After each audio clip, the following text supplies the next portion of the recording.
Tendencias del acontecer nacional en Análisis Situacional. En los últimos años, los factores de poder de la derecha internacional han conspirado contra los gobiernos progresistas y populares en América Latina. Y han optado por las estrategias de golpes blandos, de los llamados golpes blandos, el caso de Brasil, Paraguay, Honduras. Y esa era la estrategia que estaban desarrollando contra Venezuela. ¿Qué pasó? ¿Por qué abandonaron la estrategia insurreccional, de derrocamiento constitucional? Sí, por una estrategia de diálogo. Por varias razones, Oscar. Creo que para estos golpes blandos que tú haces referencia y que en algunos países de América Latina tuvieron resultados, para esas derechas, en el caso venezolano, además de ser inconstitucional la vía de plantear un enjuiciamiento político y que la facultad unilateral del Poder Legislativo de destituir a un presidente no existe en nuestra Constitución, sin la concomitancia de poderes, es decir, sin el concurso de varios poderes que de manera simultánea pudieran desarrollar lo que en la Constitución establecen con respecto al tratamiento del jefe de Estado, jefe de gobierno, al presidente.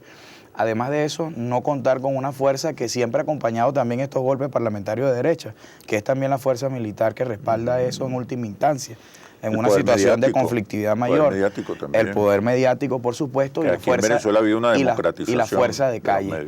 Y la fuerza de calle. Si tú me preguntas a mí, yo creo que el mensaje que en aquel momento del 2015 el pueblo de Venezuela le diera al chavismo, le diera a la oposición, con unos votos que más allá de ser fuerza opositora no tenían naturalmente, sino bueno, que asumieron por unas circunstancias sobre las cuales el pueblo de Venezuela se movilizó a dar un mensaje. Creo que malinterpretaron ese mensaje y lo llevaron a una agenda que es la que hoy le resulta en un fracaso político frente a los escenarios que ellos en aquel mes de marzo, por allá abril, habían denominado la ruta, donde simultáneamente hablaban de abandono de cargo, donde hablaban de constituyente, donde hablaban de renuncia, de juicio político, de referéndum. Y creo que eso es lo que hoy por hoy no le permite a la oposición, más allá de tener una mayoría ahí en el seno del Parlamento, convertirse también en una mayoría desde el punto de vista de las correlaciones de fuerza simbólica y social, claro, que le permitan también avanzar. Entonces hay un reconocimiento de las debilidades de la oposición para construir un gobierno que garantice estabilidad política sin el chavismo. Hay un reconocimiento de esa imposibilidad. Así es, si no las derechas en este caso. Y de caso, la fortaleza del chavismo como fuerza social y simbólica. Sí, por supuesto. Eso está claro creo que hoy es lo que está, creo que hoy es lo que está más garantizado y expresado así, tanto en el seno de nuestra vida nacional como en el seno ya de la comunidad internacional. ¿Se abandona definitivamente la estrategia insurreccional? Mira, siempre será una estrategia de las derechas de América Latina, de las recomendaciones que siempre le va a hacer el Departamento de Estado a las democracias tuteladas de los radicales, de América Latina, de los sectores más radicales. Es una agenda de ellos, recurrente. ¿Y dentro de la oposición está consciente de la necesidad de ir a un proceso de negociaciones? Bueno, es hoy el reto y la discusión interna que tiene hoy la oposición hacia dónde apunta su destino político, su fuerza, su mensaje, su actuación. Es una tarea difícil deslastrar los sectores más violentos y más radicales que en algunos momentos le han impuesto esa agenda al resto de una oposición. Por supuesto que eso requiere de una madurez y de una responsabilidad que, aunque tiene costos, en muchos casos hacia dirigentes que hoy los recargan, los embisten desde el punto de vista del ataque mediático, desde el punto de vista político. Mira, creo que es lo más responsable para el país.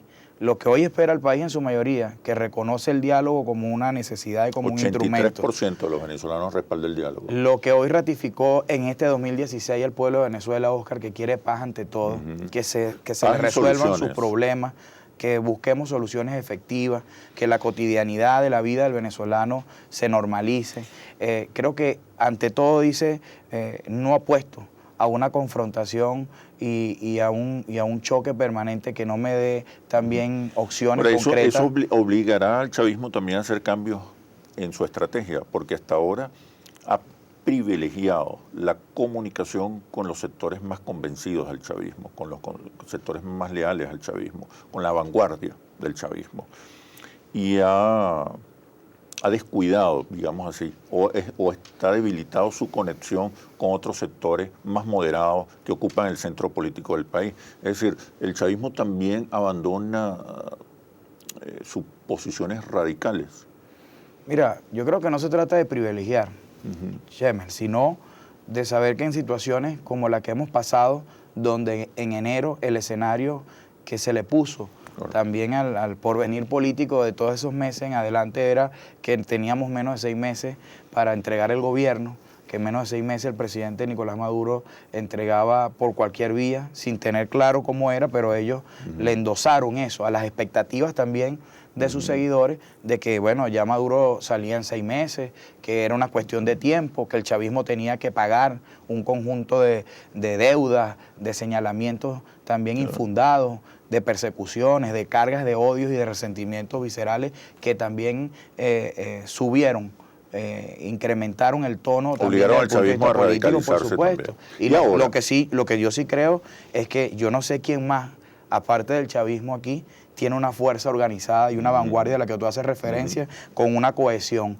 desde el punto de vista político, moral, simbólico, cultural, social. Presencia en los movimientos sociales, bueno, la hemos demostrado. Organizaciones populares. Que la quieran seguir subestimando, que la quieran seguir desconociendo, insultando, allá quienes quieran con esa torpeza hacer esa lectura. Nosotros también sabemos que hay un reto mayor a una vanguardia, que nosotros hablamos de nuestra base militante que ha estado ahí firme durante todos estos meses, pero que por supuesto el país es mucho más que las unidades, digamos, por decirlo así, más militantes o de vanguardia de nuestros partidos, de nuestra fuerza política. Y es el reto que tiene el chavismo, es el reto que tiene el PSUV, que tiene nuestra revolución, de reconstruir nuestra mayoría desde una comunicación más directa con todos los sectores de la sociedad, por supuesto, y alimentada también de reflexiones, de crítica. ¿Qué cambio podemos esperar en la estrategia del chavismo ahora? Nosotros lo estamos tomando. El sobre diálogo, todo porque el año que viene cuando nosotros hablamos, Chemel, de que el diálogo es un espacio fundamental para garantizar la convivencia y la paz, implica que hay una mayoría que, más allá de que nos sentemos en una mesa como actores políticos, partidistas, ideológicos, en confrontación, hay un diálogo mayor que construir, que requiere ser incluido también en esa mesa y que también espera ser también reconocido en sus necesidades, en sus reclamos, en sus aspiraciones, en sus propuestas. Entonces, por supuesto que el reto apunta hacia allá. Yo espero que también el diálogo económico, el diálogo de cómo nosotros ir construyendo esa nueva base productiva económica que deja atrás vicios, malas prácticas, que el sector privado y el sector público también agudizaron en años de bonanza y que hoy nadie quiere también obviamente asumir responsabilidades. Pero hay distorsiones estructurales de nuestra economía, Chemel, que requieren de la participación de una nueva ética pública, social, ciudadana. ¿Cuáles van a ser las nuevas líneas de discusión? Ahí hay un reto para nosotros. Claro. Para mí no existe política pública de salud. Yo soy hijo de médico sin que se sienten los médicos, los enfermeros, los trabajadores de hospital, y no solamente el ministro o la ministra de Salud y el cuerpo de trabajo, el equipo de trabajo directo de un ministerio. Para mí, creo que es importante que las universidades también no solamente dejen de verlas como reductos de espacios también de disputa política de derechas o de izquierdas, sino que se entienda que la universidad es un espacio de referencia también de conocimiento, de centro de ideas también, de expresiones políticas que van a seguir viendo que eso es la universidad, pero que también la universidad tiene mucho que dar en el desarrollo de unos sectores fundamentales del país. Entonces, ahí hay un diálogo sobre el cual también se impone una necesidad mayor a que si resulta o no de la coherencia de algunos voceros de la oposición, o en nuestro caso, si salen todos los acuerdos y se cumplen en la calle, Víctor, y en las instituciones. ¿Qué podemos esperar?